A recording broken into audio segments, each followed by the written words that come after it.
Profil Alcha Oktaviani, istri bintang Emon, disebut positif narkoba. Ternyata darah bangsawan.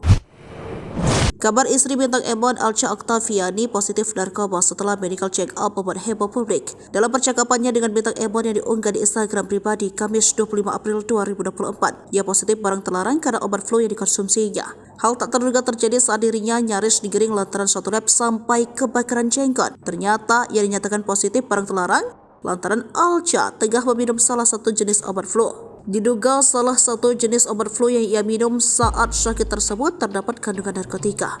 Ternyata istri bintang Emon rupanya bukan orang sembarangan. Ia merupakan istri komika bintang Emon lahir pada 24 Oktober 1996 dan kini berusia 25 tahun. Alcha Oktaviani ini memiliki nama lengkap Raden Alcha Oktaviani.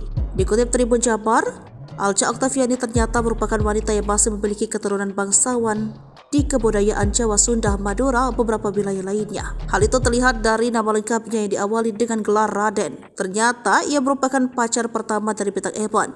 Ia merupakan lulusan Ilmu Komunikasi Universitas Multimedia Nusantara. Bahkan ia sempat mengambil gelar S2 di perguruan tinggi yang sama tapi beda jurusan. Ia mengambil jurusan Manajemen Teknologi di pendidikan S2 tersebut. Terlihat dari pekerjaannya, ia ini rupanya sosok yang serba bisa. Alcha bisa memegang kendali sebagai content creator, project manager, dan juga kameramen. Namun beberapa waktu lalu, ia ternyata sudah tak bergabung dengan perusahaan Arif Muhammad. Terlepas dari pekerjaannya, Alcha merupakan selebgram. Hingga berita ini diunggah, Alcha Oktaviani memiliki 90.000 lebih followers.